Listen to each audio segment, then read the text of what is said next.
Hello दोस्तों, मेरा नाम है नेहा और आज हम पढ़ने वाले हैं हिंदी साहित्य का इतिहास। इतिहास शब्द की सबसे पहले हम पढ़ेंगे व्युत्पत्ति। इतिहास शब्द की व्युत्पत्ति एवं अर्थ।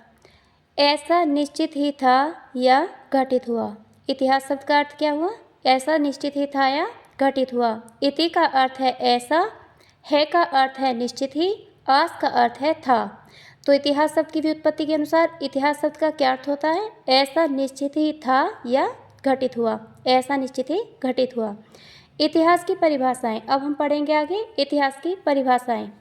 हेरोडोटस समय। हेरोडोटस के अनुसार हेरोडोटस समय 484 ईस्वी पूर्व से 425 ईसा पूर्व। हेरोडोटस समय कितना है? 484 ईसा पूर्व से 425 ईसा पूर्व तक। जन्म कहाँ पर? यूनान ग्रीक के हेलिकोर्नेसस। यूनान ग्रीक के हेलिकोर्नेसस। अब हम पढ़ेंगे इनकी पुस्तक का नाम। कौन सी? किसकी? हेरोडोटस की पुस्तक। कौन सी थी? Historia Historica the histories. Historia Historica the histories. आगे हम देखते हैं हेरोडोटस की परिभाषा। इन्होंने इतिहास शब्द के प्रथम प्रयोक्ता जनक इतिहास के शब्द के प्रथम प्रयोक्ता कौन थे? हेरोडोटस। हेरोडोटस कौन थे? इतिहास शब्द के प्रथम प्रयोक्ता और इतिहास के जनक। इन्होंने इतिहास की व्याख्या भौतिकवादी दृष्टिकोण से की है। क्वेश्चन में पूछा जाता है कि इतिहास की व्याख्या भौतिकवादी दृष्टिकोण से किसने की है? तो किसने की है? हेरोडोटस ने। आगे हम पढ़ेंगे इनके बारे में। इन्होंने इतिहास को खोज, गवेषणा एवं अनुसंधान के रूप में ग्रहण किया है। खोज, गवेषणा एवं अनुसंधान के रूप में ग्रहण किया है। किसने? हेरोडोटस ने इतिहास को खोज, गवेषणा एवं अनुसंधान के रूप में ग्रहण किया है। आगे हम हेरोडोटस के बारे में पढ़ते हैं कि इन्होंने इतिहास के 4 लक्षण बताए हैं। कितने बताए हैं? 4 लक्षण बताए हैं।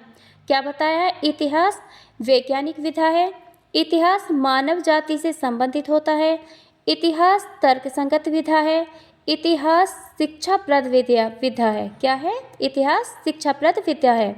आगे हम पढ़ते हैं हेरोडोटस की परिभाषा। सत्य घटनाओं का क्रमबद्ध अध्ययन ही इतिहास है। सत्य घटनाओं का क्रमबद्ध अध्ययन ही इतिहास है। ये परिभाषा किसकी है? हेरोडोटस की। आगे हम पढ़ते हैं विको को। विको का पूरा नाम क्या है? ग्यामबस्तिता विको। इनका जन्म कब हुआ? 1668 ईस्वी में नेपल्स, इटली। कहाँ? Naples, Italy. और इनका निधन 1744 ईस्वी में। 1668 में जन्म हुआ है और 1744 में इसमें इनकी मृत्यु हुई। आगे हम पढ़ते हैं इनकी पुस्तक का नाम। किसकी? विको की पुस्तक साइंजा नुओवास। इनके अनुसार साइंजा नुओवास 1725 ईस्वी में इस पुस्तक का प्रकाशन हुआ और इसका हिंदी में अर्थ है नया विज्ञान। साइंजा नुओवा का हिंदी अर्थ है नया विज्ञान। विको की इतिहास दृष्टि।